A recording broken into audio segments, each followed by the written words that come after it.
Ons tema vanoggend is 'n pa se liefde. Ons lees Lukas 15 vers 11 tot 32. Jesus vertel 'n gelykenis, 'n storie, om God se onbegryplike liefde te demonstreer. 'n Storie wat jou waarlik aan die hart ruk. Die verhaal begin wat die jongste broer sy pa kom vra vir sy erfgeld. Dit was 'n skokkende ding om te vra, want hiermee wou hy eintlik vir sy pa sê, ek wens pa was darm nou al dood, sodat ek my geld kan kry. Die feit is, dat daar 'n spanning ontstaan het tussen pa en seun, en dat die seun vry wou wees van sy pa se seggenskap en ekonomies op sy eie 2 voete wou staan. Hierdie is 'n probleem wat al eeue lank gesinne uitmekaar skeur, selfs vandag nog. Die pa se reaksie is vreemd en baie verrassend. Dalk sou my reaksie wees om die ondankbare klein kereltjie sy fortuin te vertel, te verskree en vir 6 maande lank te hok, nadat ek hom 'n afgedankste loesing gegee het. Maar nee, hierdie pa staan die versoek toe. In kort sien ons hoe dat die seun al sy erfgeld uitmors en dan in 'n groot verknorsing beland. Hy gaan bly as bywoner by een van die burgers van die land, natuurlik 'n heiden. Die omstandighede is haglik en hy moet varke oppas, iets wat elke Jood laat gril. Uiteindelik besef hy hoe dom hy was en dan kruip hy terug na sy pa toe, hoed in die hand. Hy besef dat hy verkeerd gedoen het, nie alleen teen sy pa nie, maar ook teen God. En dit is juis hier waar die verhaal nog 'n slag, so 'n verrassende wending neem. Weereens doen die pa presies die teenoorgestelde as wat ons sou verwag. Ons sien die pa 5 baie vreemde dinge doen. Hy sien hom van ver af aankom. Met ander woorde, hy wag dus nog al die tyd vir hom. Hy kry hom innig jammer. Hy hardloop hom tegemoet. Hy omhels hom en hy soen hom. Nêrens lees ons dat die pa vir sy seun sê, ja, ek het jou mos gesê, of dit sal jou leer nie.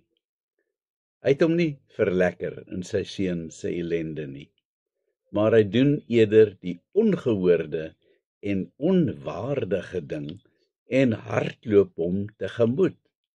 Hy gee sy eie waardigheid prys, omdat hy bly is dat sy seun terug is. En so maak hy daardie verskriklike, pynlike laaste tree huis toe vir sy seun makliker. In hierdie pa se optrede lees ons dit helder en duidelik, dat hy al lank al sy seun vergewe het vir die verskriklike onreg wat sy pa aangedoen het. Terwyl die seun op pad was huis toe, het hy geloop en uitwerk presies wat hy vir sy pa sou sê, en hoe dat hy sou aanbied om selfs een van sy pa se dagloners te word, as sy pa hom maar net wou aanvaar. En hier word hy so oorweldig met liefde, dat hy nie eers kans kry om vir sy pa te sê wat hy bereid is om te werk vir sy loesies nie.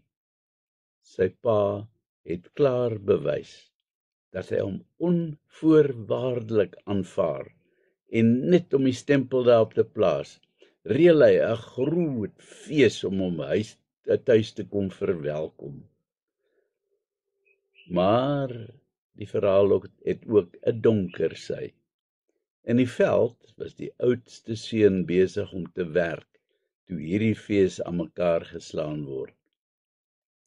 Toe hy by die huis kom, kon hy sy oë nie glo nie. Kleinboet het sowaar die vermetelheid gehad om terug te kom. En wat maak pa? Nee, hy smyt hom nie in 'n strafkamp nie, maar nou hou hy vir hom 'n partytjie. En dit na alles wat hy sy arme pa aangedoen het. Sommer dadelik is hy dikbek. Hy weier om die partytjie by te woon. Wat maak sy pa? Met dieselfde geduld en liefde wat hy vir Kleinboet verwelkom het, gesels hy nou met sy oudste.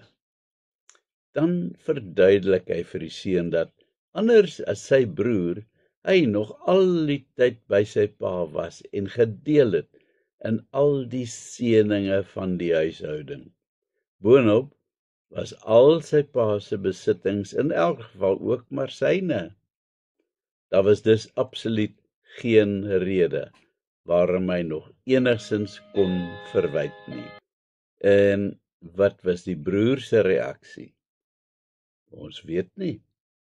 Die verhaal het 'n oop einde, een wat ons self daar moet inskryf. Dit dwing ons om die vraag te beantwoord ten opsigte van onsself. Hoe reageer ek persoonlik hierop? Wat is my eie reaksie as iemand wat roekeloos gelewe het tot inkeer kom? As ons in perspektief na die verhaal kyk, sien ons dat nie een van die twee seuns hulle pa se liefde werd was nie. Hy het hulle egter onvoorwaardelik liefgehad.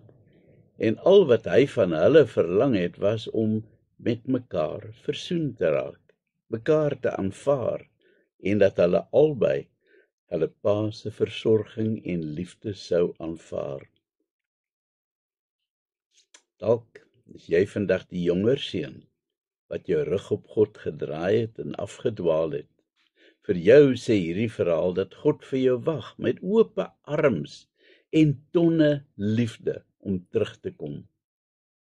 Maar jy kan dalk ook die seun wees wat nog altyd jou deel gedoen het, getrou was in jou diens aan God en die nabyheid van hom beleef het. Vir jou wil die verhaal vanoggend herinner dat jy nie hoogmoedig moet optree teenoor diegene wat afgedwaal het nie. Wees deel van die verwelkomingskomitee.